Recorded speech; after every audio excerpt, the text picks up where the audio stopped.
भंडाऱ्याचे पालकमंत्री संजय सावकारे यांच्या जागी आता पंकज भोयर यांना भंडाऱ्याच्या पालकमंत्रीपदी बसवण्यात आलं। तर संजय सावकारेंना बुलढाण्याचं सहपालकमंत्रीपद देण्यात आलं। यामागे संजय सावकारेंबद्दलची नाराजी असल्याचं बोललं जातंय। सावकारे कमी पडल्यानं शिवसेनेचे स्थानिक आमदार नरेंद्र भोंडेकरांची जिल्ह्यात हळूहळू ताकद वाढत चालल्याची चर्चा आहे। शिवसेनेची ही ताकद कमी करण्यासाठी भोयरांना संधी दिल्याचं बोललं जातंय। तसंच आगामी पालिका निवडणुकांच्या तोंडावर मुख्यमंत्र्यांचे विश्वासू पंकज भोयर यांच्यावर अधिक विश्वास टाकण्यात आल्याचं दिसून येतंय। त्यामुळे आता भोयर यांच्याकडे आता वर्ध्यासोबतच भंडारा जिल्ह्याचीही जबाबदारी राहील। पालकमंत्री पदाच्या प्रकरणावर शिवसेनेच्या नरेंद्र भोंडेकरांनी काय दावा केलाय तो आपण पाहूया।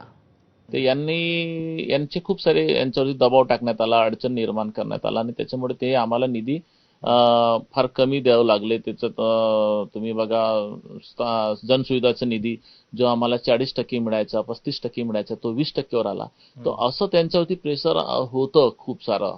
आता कोण नेते होते का होते मी त्याच्यात खोलात जाणार नाही, शेवटी आरोप लावण्याचा विषय होईल, परंतु ते त्यांच्या मागे त्रास होता आणि म्हणून त्यांना ते मला वाटतं सोडावं लागलं। स्वतः पालकमंत्री जे संजयजी सावकारे आहेत ते भंडारा सोडण्यास इच्छुक होते, कारण त्यांना काही थोडंसं त्रास होतो।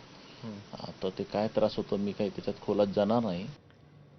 भंडाऱ्याच्या पालकमंत्री पदावर बावनकुळे आणि परिणय फुके काय म्हणतात तेही पाहूया। जळगाववरनं भंडाऱ्याला प्रवास करणे आणि भंडाऱ्याला जाऊन त्या ठिकाणी काम करणे हे थोडं अवघड असल्यामुळे मागच्या 3 महिन्यापासून संजय सावकारेजी हे माझ्याशी बोलतात आहे की काही करून मला सलग जिल्हा द्या, सलग जिल्ह्यात सहपालकमंत्री चालेल, पण तिथे पालकमंत्री पदाकरता सलग असलेला कुठला तरी मंत्रीपद जोडा। म्हणजे वर्धा जिल्ह्याचे पालकमंत्री पंकज भोयर हे सलग आहेत भंडाऱ्याला, म्हणून त्यांना जोडण्यात आला आहे। भंडाऱ्याला येण्यासाठी फार ते 8-9 तास प्रवास करायला लागत होते आणि ते वारंवार इथे येण्यात सक्षम नसल्यामुळे आणि पंकज भोयर कारण बाजूच्या जिल्ह्याचे असल्यामुळे ते नेहमी ते शकतात लक्ष देतात, म्हणजे म्हणून पंकज भोयरला इथे गेलेले आहे। आणि म्हणून पालकमंत्री साहेबांनी स्वतः विनंती केली होती सावकारे साहेबांनी की त्यांना तो जिल्हा बदलून द्यावा, जिल्हा